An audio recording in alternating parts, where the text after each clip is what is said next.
Hi vlog! So for today's video, ako ay gagawa ng leather wallet. Gamit ang, syempre leather. So ito yung ating mga kinakailangan. Basta ang target ko para sa vlog na to, makagawa ng leather wallet. Ngayon kung hindi leather ang kalabasan ko, hindi wallet ang kalabasan nito, i-update ko na lang kayo ha. So ito yung mga kinakailangan para makabuo ko ng leather wallet. Syempre unang-una leather. So medyo manipis tong leather na to para kayanin ng aking cutter. Kasi joy lang yung aking cutter dito eh. So medyo ninipisan ko yung kinuha kong leather. Tapos tignan ko kung anong makakaya ng cutter ko rito sa mga to. Kasi para medyo makapal yung iba eh. Tapos kailangan din natin itong parang snap button. Yan. Ito pa, ito ating pang-weed. Set na yan. Tapos, syempre, yung pang ganito natin dito, parang puncher.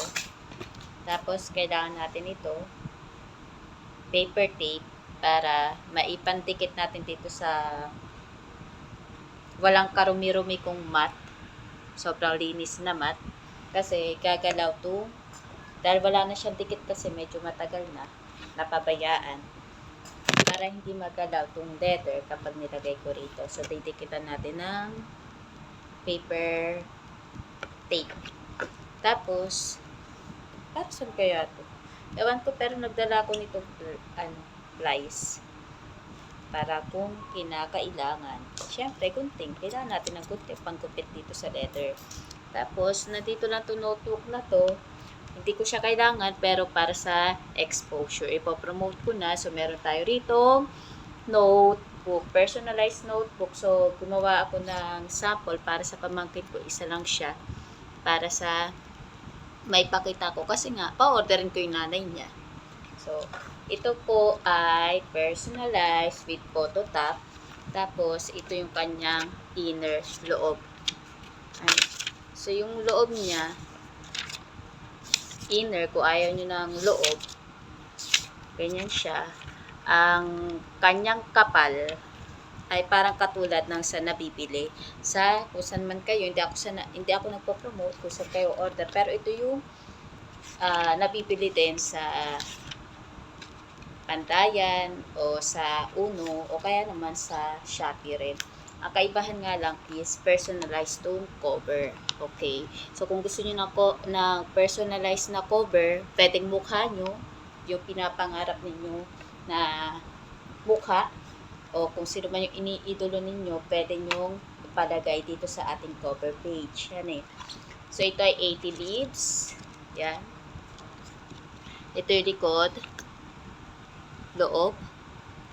Stapled siya kasi yung pamangkin kong ito, si Christina Sofia G. Gonzalez, ay mag-grade 3. Hindi ako sigurado kung anong grade siya, pero ang alam ko, composition notebook ang kailangan niya. So, ito yung composition.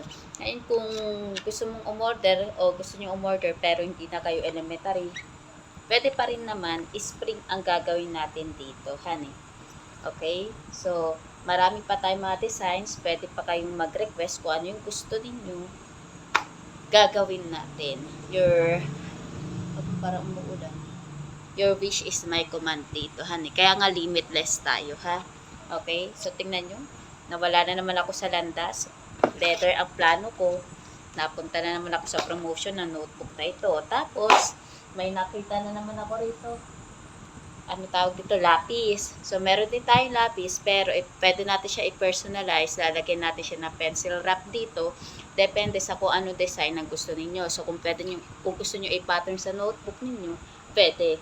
Kung ito bini rin ang ilalagay natin dito, honey, para set. Ulan ba? Okay, so, iyan, patalastas lang yan. Pero mabalik tayo. Leather wallet ang aking gagawin. Okay? So, yan ang mga gagamitin. Ito pa pala yung kailangan natin, ang cricut. Cricut. Joy ang meron ako, pero meron pang iba't ibang mga uri niyan. Kung gusto niyo umorder, chat niyo ako para may send ko sa inyo yung link. Okay? napagod agad ako. 5 minutes pa lang to vlog. Hanapin ko na yung design dito sa aking laptop. Okay? Samahan nyo ko. So, bago ko tuluyan simulan tong aking gagawin, nakita ko na yung layout. So, ipapakita ko muna yung ating gagayahin. Ito yung inspo natin. Ito Sana ito yung kalabasan niya talaga, no? Ang masaklap kasi rito sa akin, wait lang, ano ba to? Mali. Yan yung ating inspo, gagayahin natin. Kasi pareho kami na machine. So, gagayahin ko lang yan. Ang problema ko, kung ano yung pinakita kong letter kanina, ito na talaga meron na ako. So, kapag nagkamali ako na isa, syempre, ititigil ko na kasi wala na ako materials, okay? So, sana, napakaingay naman ang tricycle na ila ba? So, sana, ganito ang kalabasan ng gagawin ko, ha? Update ko kayo. Bye. So, kailangan natin na mas mahabang mat. Ito. Kaya kinuha ko pa ito mas mahabang mat. Meron tayo, ito yung free sa ating biniling cutter. Tapos kumuha ako, bumili ko na mas mahaba. Kaya ngayon ko lang na-realize bakit hindi ko siya nagawa dati. Matagal ko na na-design to hindi ko palang magawa kasi nga wala pala akong ganito dati. Bago lang kasi to Hindi man halata sa dumi niya pero bago lang to.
Okay, so ito na siya. So, i-post ko muna to, ihaharap ko sa ating laptop tsaka rito sa cutter. Ha? Pagod.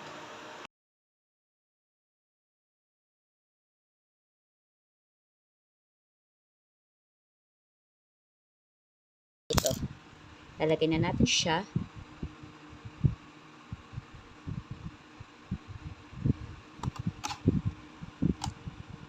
Parang mali itong ginawa ko, pero hayaan mo. So, kung mapapansin ninyo, nakabaliktad, nakadapa. Yung likod yun nandito para Kung ano man ang mangyari rito, madumihan man tong harap. Basta. Nakabasa patalikod, padapa ang gawa dyan, ha? Okay, yan na. Na-doubt na natin. Kaya tingnan nyo, makikita rin dito. Project. Upload. Bakit to eh? Wala ka naman balot to. Ulitin natin. Ngayon,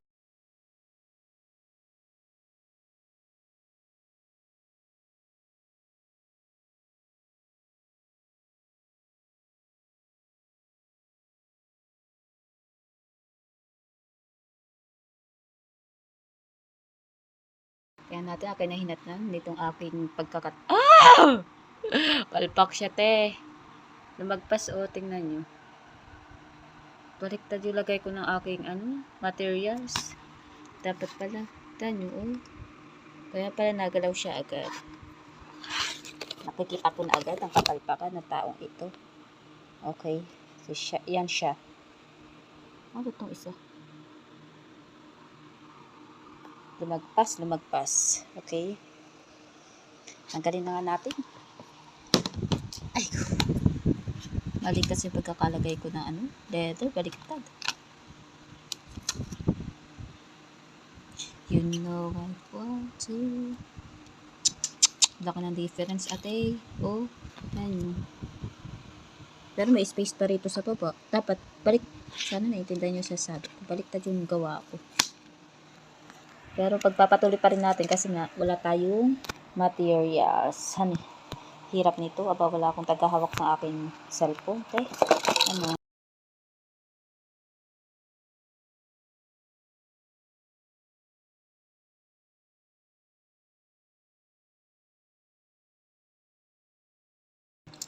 Dito lang ako pumalpak talaga. That's not nice. Pati pa ako kasama na sa vlog off. Kaganda ng kukukuhan eh. Mag-order kayo na may pampalinis ako. Yan. So yan yung tapos titiklop natin dito. Titiklop natin.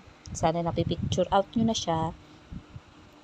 Tapos, patay tayo. Walang butas dito. Dapat may butas to eh.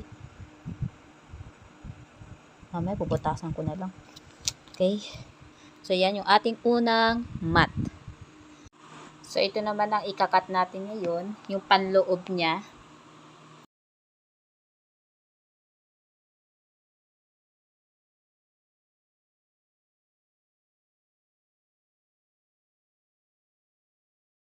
Ayan, baliktad kanina yung gawa ko eh. Dapat ito yung nasa ilalim. Kanina nandun to sa ibabaw. Wala na tayong materials para magulit. Since sample lang naman yan, tutuloy na natin. So, go.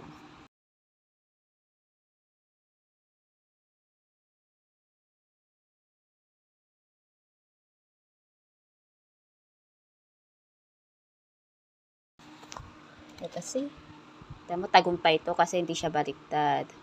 Kanina kasi ay baliktad.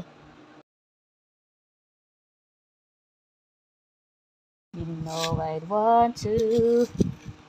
Da-da-da-da-da. Grabe ugat ko sa kamay ba? Ano to? Hindi na mahihirapan yung maglalagay ng dextrose dito sa ugat ko eh.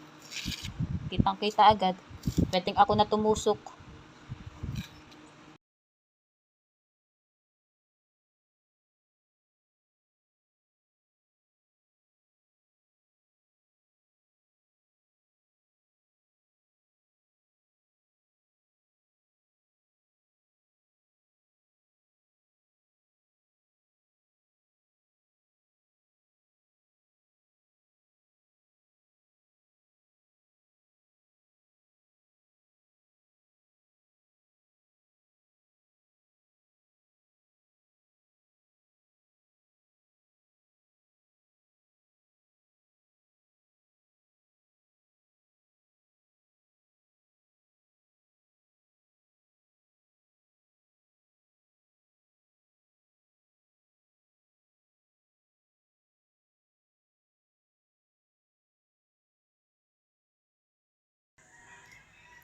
Hi vlog, so ito yung aking latest experiment, ang leather wallet. Okay, leather wallet siya. So So, hindi ko siya matapos kasi wala ko snap plier. May mga snap button ako rito. Patatapos na siya, may snap button na ako rito. Yun nga lang, akala ko kasi uubra to. Pwede siya pang dikit. Yun nga lang, ayaw talaga. Kaya kailangan talaga ng snap plier. Ka-order ko lang ng snap plier. Hanggat hindi dumarating yung snap plier na to, hindi ko siya maisasara. Kasi dito yun ay pangsara. Alam niyo naman siguro itsura ng mga wallet, may mga snap button siya. So, ipapakita ko na sa inyo, kahit di kayo interesado, ito yung laman ng ating leather wallet, no? Dito, pwede kayo maglagay kung ano meron kayo. Kung kayo ay may pera, pera ang ilagay nyo. Pero kung puro resibo ang meron kayo, resibo ang ilagay ninyo. Ganon din dito, meron tayo pangalawa pa.